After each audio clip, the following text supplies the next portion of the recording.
기업 물을 자가 이 땅의 기업을 물을 자가 되려면, 오늘 말씀의 제목입니다. 룻기에서 가장 중요한 구절은 룻기 1장 1절입니다. 사사들이 치리하던 때, 다시 말해서 이 라합의 아들 보아스가 있었던 것으로 볼 때, 이 가나안을 정복하고 얼마 되지 않았을 때, 여호수아가 죽은 지 얼마 되지 않았을 때, 즉 그 땅이 이미 12지파가 잘 분배되어 그 땅에 정착하며 살아갈 그 초기 때 일어난 일입니다. 하나님이 주신 가나안 땅 베들레헴에 흉년이 들었습니다. 인생을 살다 보면 언제나 어느 곳에서든지 흉년은 반드시 있습니다. 하지만 우리가 기억해야 될 것은, 인생의 흉년은 누구에게나 어디에서나 분명히 있다는 것을 아셔야 됩니다. 예수 믿어도 문제 있을 수 있습니다. 예수 믿어도 고난당할 수 있습니다. 예수 믿어도 가난할 수 있습니다. 세상에서도 인생의 흉년을 만날 수 있고, 교회에서도 어려운 일을 겪을 수 있습니다. 그래서 이때가 중요합니다. 성도 여러분, 문제가 있을 때 문제의 자리에서 도망치시면 안 됩니다. 문제의 자리에 엎드려 문제의 자리를 기도의 자리로 바꾸셔야 됩니다. 문제의 자리를 하나님께서 함께 하시는 자리로 바꾸는 사람이 문제를 만나도 복을 받고 승리하는 자가 되는 겁니다. 하지만 엘리멜렉과 나오미 가족은 두 아들을 데리고 문제의 자리를 떠나버렸죠.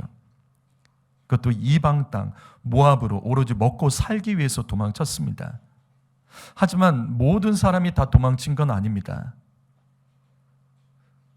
문제 자리에서도 지금 이 말처럼 기도의 자리를 만들어 견디며 하나님의 인도를 기다렸던 사람도 있습니다. 그래서 승리했던 사람도 있습니다. 그 사람의 이름이 뭐냐면 보아스죠. 보아스도 똑같이 흉년을 겪었었습니다. 하지만 그는 승리했습니다. 그래서 약 10여 년 후에 나오미가 베들레헴에 다시 돌아왔었을 때는 그의 친척 보아스가 베들레헴에서 가장 유력한 자가 되어 있었습니다. 즉 영향력 있고 존경받는 갑부가 되어 있었습니다. 나오미 가족은 믿음을 버리고 모압으로 떠났다가 거지로 돌아왔지만, 보아스는 이 고난의 자리를 기도의 자리로 바꿔 믿음으로 지키며 엎드렸기 때문에 그는 유력한 자의 인생으로 바뀌어 있었던 겁니다. 우리 시편 126편 5절과 6절 말씀 읽어보시겠습니다. 읽습니다. 시작.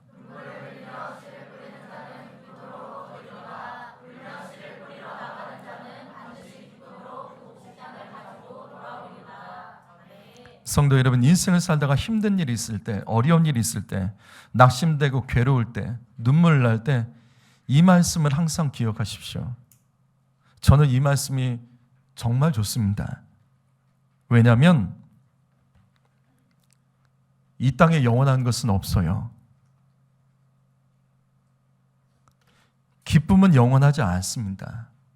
근데 반대로 고난과 슬픔도 영원할 것 같죠? 아닙니다. 때가 지나면 다 지나갑니다. 그래서 눈물이 나도 심어야 됩니다. 왜? 눈물이 그치면 거둘 것이 있으려면 눈물이 나도 심어야 됩니다. 언젠가 그 눈물은 그친다고요. 눈물 난다고 울고만 있으면 어떻게 합니까? 울고 싶다고 울고만 있으면 어떡하십니까? 다시 반복합니다. 이 땅에 영원한 게 없어요. 영원한 기쁨도 없고 반대로 영원한 고난과 슬픔도 없습니다. 눈물도 언젠가는 그칩니다. 그러나 눈물이 그치면 그치는 것을 끝나지 마시고, 눈물이 그친 뒤에도 거둘 것이 있는 인생이 되기를 원한다면 눈물 나도 그때 심으셔야 되는 겁니다. 보아스가 그렇게 했습니다. 흉년의 때 도망치지 않았어요. 그는 흉년의 때에도 심었습니다. 그 자리에 엎드려 하나님의 은혜를 구했습니다. 마침내 흉년이 끝났을 때 그는 남들과 달리 흉년이 때 눈물이 날 때도 심었기 때문에 그는 거둘 수 있었고, 어느새 베들레헴의 가장 유력한 자, 영향력 있는 갑부가 될 수 있었던 겁니다. 그런 가운데 흉년을 피해 모압으로 도망친 이 나오미는 그곳에서 남편과 자식을 다 잃어요.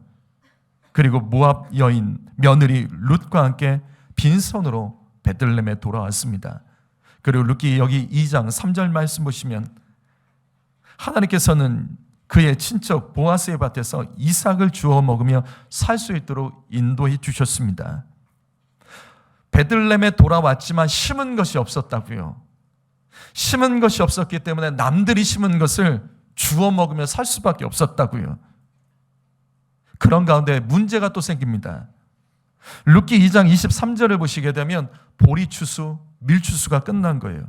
다시 말해서 이제 더 이상 주워 먹을 것도 없다는 겁니다. 그제서야 깨달은 거예요. 더 이상 이렇게 살 수 없구나. 이렇게 주워 먹고 살 수 없구나. 그래서 나오미는 룻의 친척이었던 보아스를 붙들어야 살 수 있다는 것을 며느리에게 가르쳤고, 이것은 성경적으로 합법한 겁니다. 왜냐하면 보아스는 나오미 가정의 친족으로 결국은 룻의 기업 물을 자였기 때문입니다. 오늘 말씀 룻기 4장 1절 말씀 보시면 여기 기업 물을 자가 나옵니다. 여러분, 기업 물을 자의 정확한 뜻이 뭐죠? 기업 물을 자의 뜻이 뭐였죠? 무르다. 이 뜻이 뭐였죠?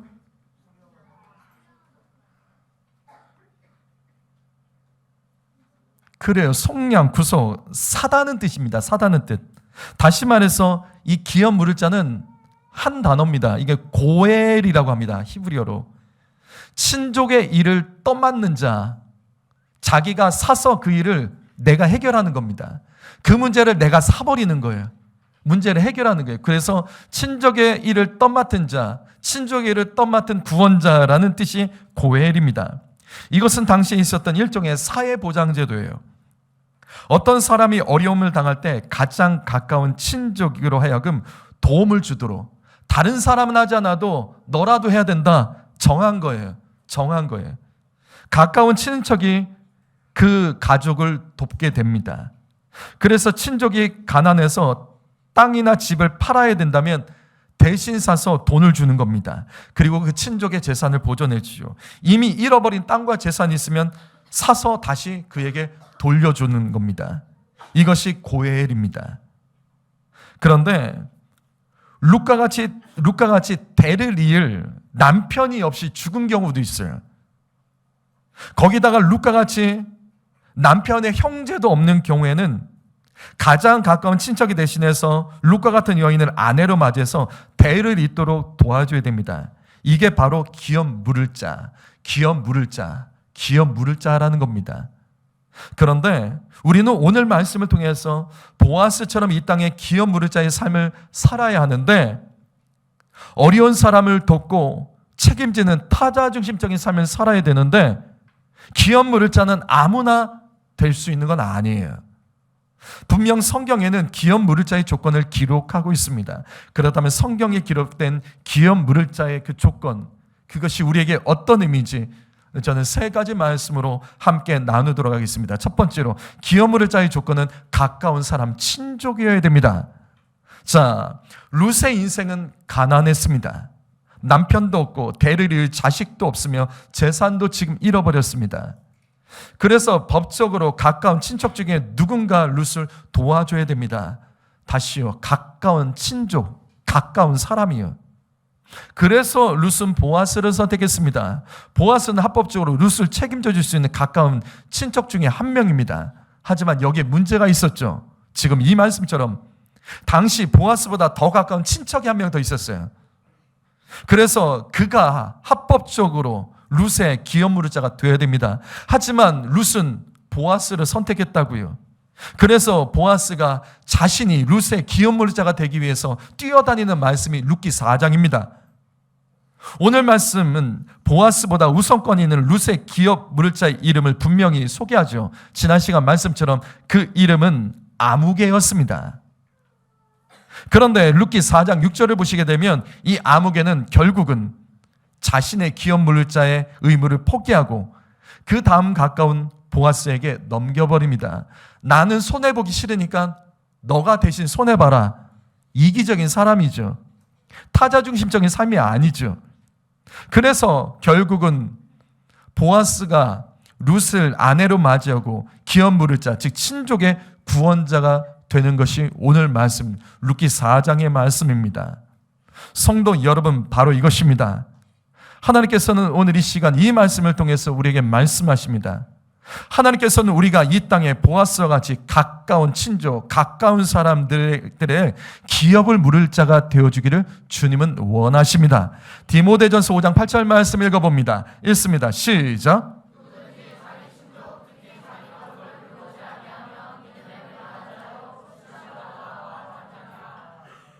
여러분, 가정들 모임하게 되면 이런 가족이나 친척들 있죠. 이기적인 가족, 이기적인 친척. 가족이 어려움 당했을 때 돌보자 하고 자기만 생각하는 사람 있습니다. 성도 여러분, 먼저 저와 여러분은 내 가정에 기업 물을 자가 되어야 됩니다. 먼저 남편과 아내 여러분에게 권면합니다. 서로 사랑하십시오. 당연한 걸 말하네요. 그렇죠? 남의 기업을 물기 전에 내 가정에 남편은 아내에게, 아내는 남편에게, 그 가정에서 서로 기업 물으며 책임지는 자가 되어주시기를 부탁을 드립니다. 남편과 아내 여러분, 자녀들 보는 앞에서 싸우지 마십시오. 이 땅의 기업을 물을 자로서 쓰임받기 전에 먼저 내 가정부터 책임지고 살리셔야 됩니다. 남편 여러분에게 먼저 권면합니다. 자녀들이 보는 앞에서 아내를 무시하지 마십시오. 자녀들이 보는 앞에서 아내를 욕하지 마십시오. 내 아내도 책임지지 못하면서 어떻게 자녀를 책임지고 가정을 책임질 수 있는 가정이 될 수 있겠습니까? 남편 여러분, 사람들이 보는 앞에서 아내 욕을 하거나 무시하지 마십시오. 남의 여자에게는 친절하면서도 내 여자에게 친절하지 못한 사람이 어떻게 남편입니까? 남편에게도 인정받지 못하는 여자가 어떻게 밖에서 인정받겠습니까? 우리 남편 여러분, 이 자리에 잠깐 다 일어나실까요? 다 일어나세요. 자, 아내를 향하여서 바라보시고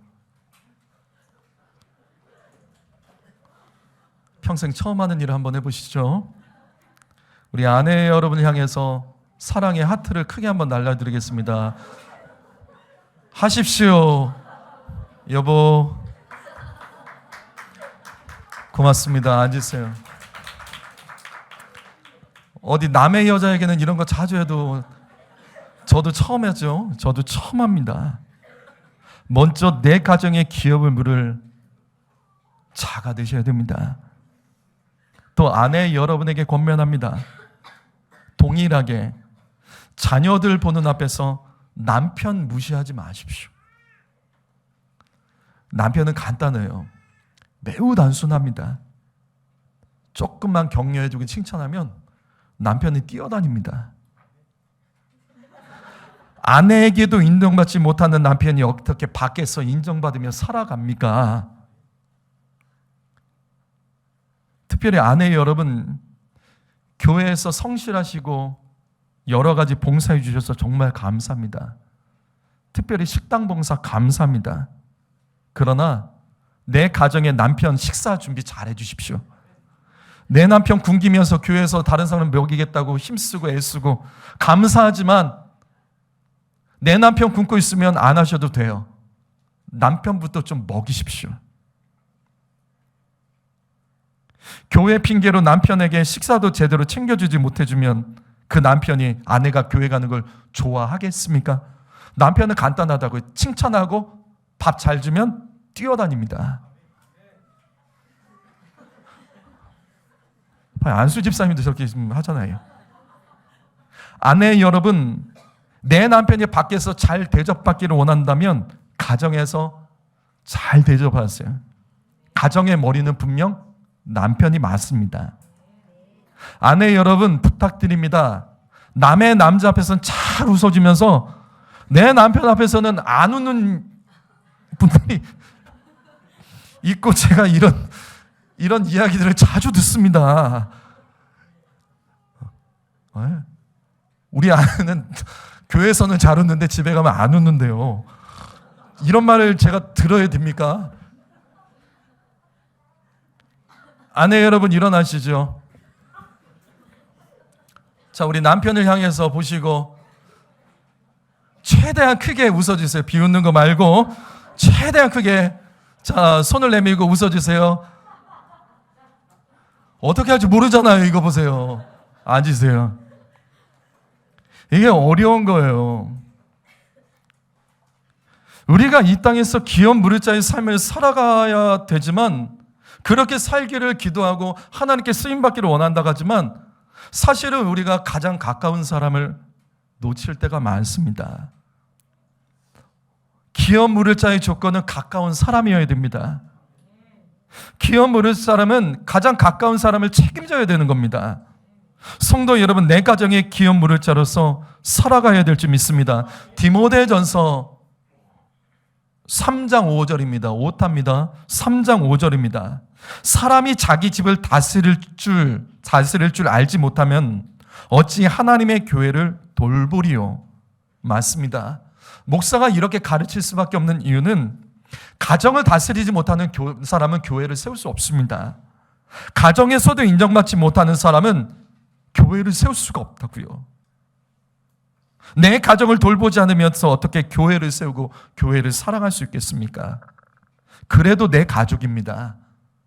내 가족이라고요. 우리가 먼저 가장 가까운 내 가족부터 기업 물을 자로서 책임을 지며 다할 때 그 사람이 교회를 세울 수 있고 그 가정이 하나 돼서 함께 교회를 세울 수 있는 겁니다. 마태복음 16장 18절 말씀 읽어볼까요? 있습니다. 시작.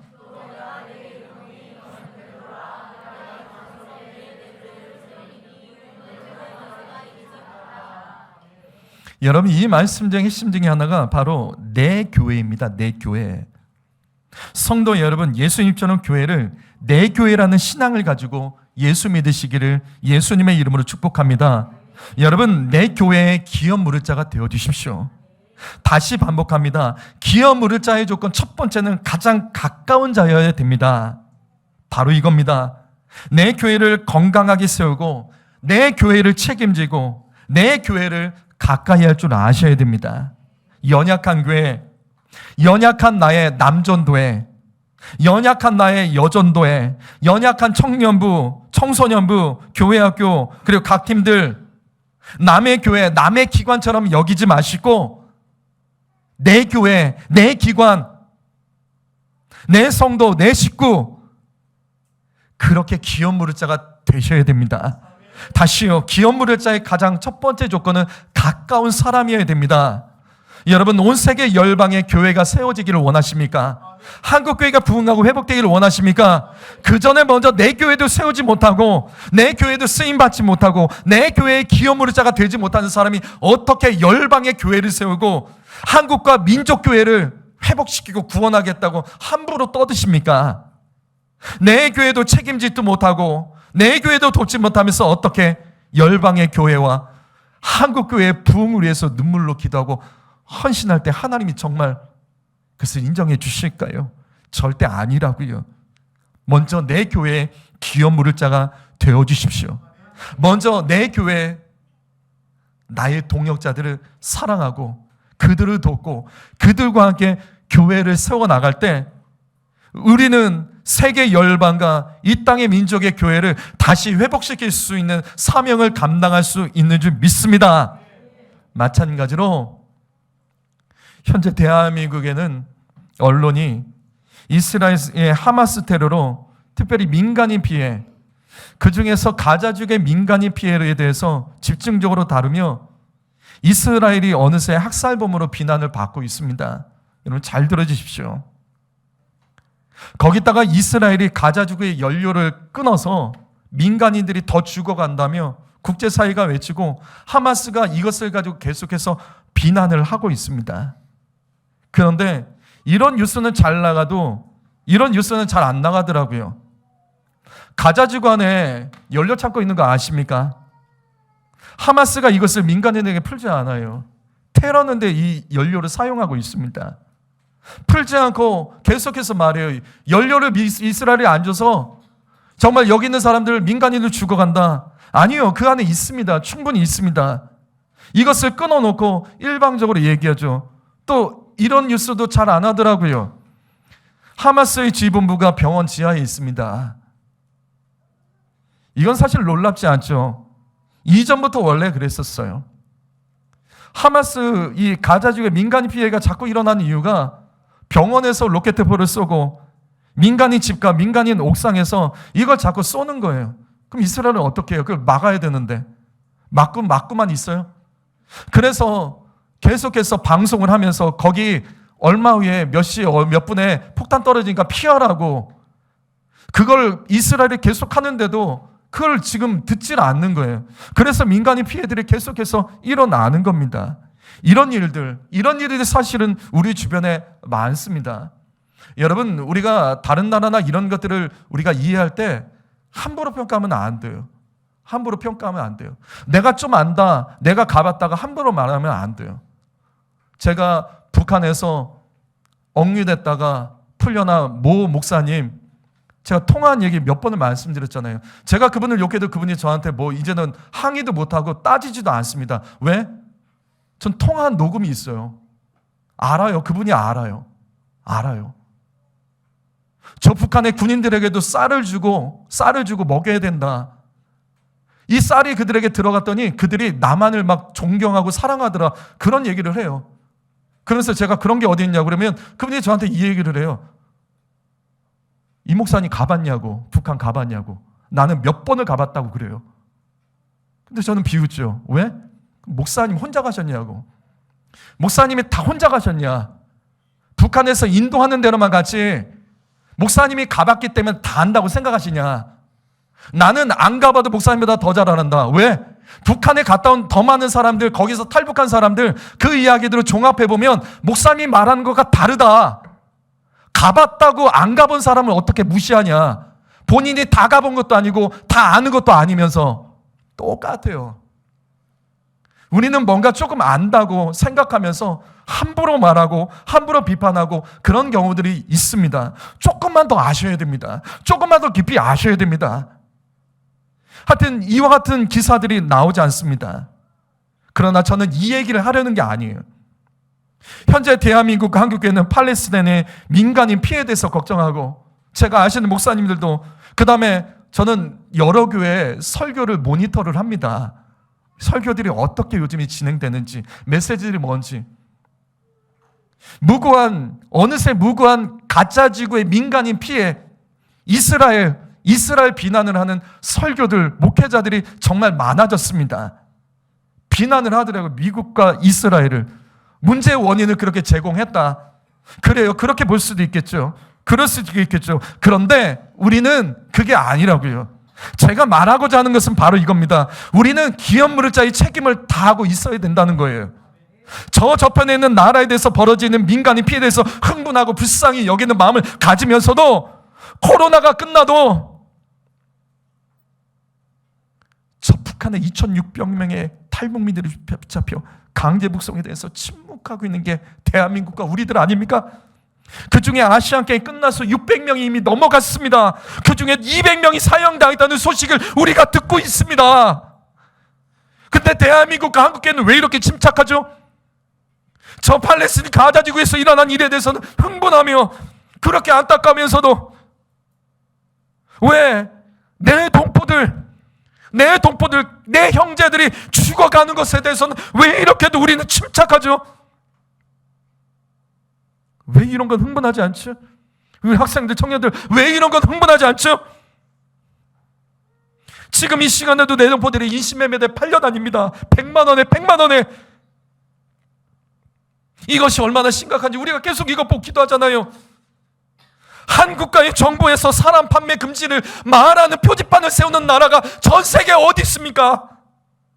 한 나라가, 국가가 사람을 판매하지 말라는 표지판을 세우는 나라가 어디 있냐고요. 내동포들이 이렇게 사람이 판매당하고 있는데도 우리들은 왜 이렇게 이런 것에서 침착하죠? 왜 어느 나라 저 먼 나라에서 죽어가는 사람들에서 그렇게 안타까워하고 정의를 부르짖으면서도 내 동포들이 이렇게 죽어가는 것은 왜 이렇게 침묵하냐고요. 다시 오늘 말씀 기억하십시오. 성도 여러분, 기업 무릇자가 되셔야 됩니다. 기업 무릇자의 첫 번째 조건은 가까운 사람이어야 되는 겁니다.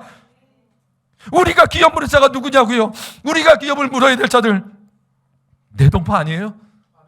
먼저 아닙니까? 그래서 가정에서는 먼저 남편이 아내가 남편의 기업 무릇자가 되어줘야 되고, 교회에서는 내 교회 성도들이 내 교회, 내 기관 거기에 기업 무릇자가 되어서 도와야 되는 게 맞지 않습니까? 내 교회도 세우지 못하면서 어떻게 열방의 교회를 세우겠다고 그렇게 함부로 떠들고 다닙니까? 저는 그렇게 못합니다. 저는 그렇게 기도하지 못하고 저는 그렇게 외치지 못합니다. 전 세계 열방을 선교하고 구원하기 위해서 우리는 먼저 내 동포들의 기업 무릇자가 될 줄 알아야죠. 추워진다고요. 날씨가 추워진다고요. 굶어 죽고 맞아 죽는 걸 넘어 이제 얼어 죽는 내 동포들이 그렇게 많아져가는 이때 우리가 마치 저 먼 나라에 대해서는 뭐가 안타까운가 정의로 마음을 품으면서도 북한을 해서 기도하는 우리 교회는 왜 지금 현재도 당하고 있는 내 동포들의 그 어려운 사정에 대해서는 침묵하죠. 그리고 어떻게 우리가 열방을 구원하겠다고 함부로 떠듭니까? 로마서 9장 3절 말씀 읽어보시겠습니다. 시작.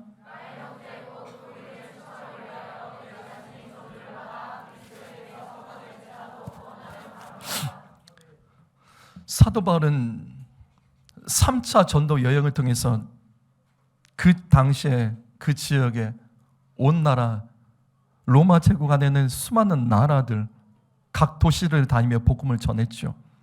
그리고 교회를 세웠습니다. 그는 이방인의 전도자였습니다. 하지만 사도 바울은 어느 지역을 가든지 가장 먼저 사도 바울의 선교 전략 그 첫 번째가 뭐냐면 먼저 동족인 유대인에게 복음을 전했습니다. 유대인들이 모인 자리를 가고 유대인들이 모이는 회당에서 먼저 복음을 전하는 것으로 그 도시, 그 지역에 복음 전파를 시작을 했습니다. 그는 이방인에게 복음을 전했지만 그 실상은 언제나 복음의 우선순위는 가장 먼저 내 동족 구원에 있었어요. 지금 이 말씀이 바로 그겁니다. 바울은 열방의 모든 영혼이 예수의 복음으로 구원받기를 원했지만 먼저 나의 형제와 고륙 친척, 내 동족이 구원받기 위해서라면 내가 대신 저주를 받겠다. 내가 대신 그리스도에게 끊어져도 좋다. 내가 저주받고 내가 그리스도에게 끊어져도 그래서 내 종족이 한 명이라도 더 구원받을 수 있다면 나는 기꺼이 내 목숨을 그들을 위해서 희생할 것이고 내가 그들이 받은 저주를 내가 대신 다 지겠다. 이스라엘의 기업 무릇자, 가장 가까운 내 동족의 기업 무릇자, 그게 사도 바울의 삶이었습니다. 사랑하는 성도 여러분, 하나님께서는 저와 여러분이 보아스가 룻의 기업 무릇자가 되기 위해서 안식하지 않는 이 말씀에 은혜 받는 것으로 끝나기를 주님 원하시는 것이 아니에요. 주님은 오늘 이 말씀을 통해서 저와 여러분이 이 땅의 기업 무릇자가 되어주기를 원하십니다. 그러나 기억하자고요. 기업 무릇자의 첫 번째 조건은 가까운 자여라는 거예요. 이 민족과 열방을 외치기 원해. 내 가정의 기업 무릇자가 되어야 됩니다.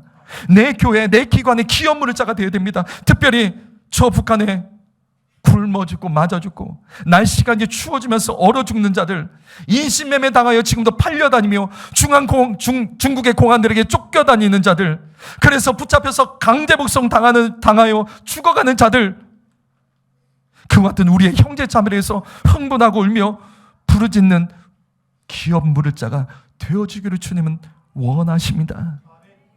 온 세계 평화와 세계 열방의 주의 복음으로 모든 민족이 주 앞에 돌아오기를 원하지만 우리는 먼저 사도 바울처럼, 그리고 오늘 말씀의 기업 물을 자의 첫 번째 조건인 것처럼 가장 가까운 내 가족 구원, 내 교회를 세우고 내 동족의 기업 물을 자의 삶을 살아가기를 주님은 원하십니다. 삶에는 항상 우선순위가 있는 거예요. 다 할 수 없어요. 이 땅에 살면서 다 할 수 없습니다. 저도 이곳에서 목회하지만 해야 될 건 정말 많아요. 다 할 수는 없다고요. 하지만 먼저 해야 될 것은 있습니다. 성도 여러분, 우리는 이 자리에서, 내가 있는 이 자리에서 먼저 해야 될 것을 위해서 헌신하고 내 가까운 사람들을 더 소중히 여기고 내가 머무는 자리를 더욱더 축복되게 하는 정말 기업 물을 자의 삶을 살아가는 성도 여러분 모두 되시기를 예수님의 이름으로 축복합니다. 기도하겠습니다.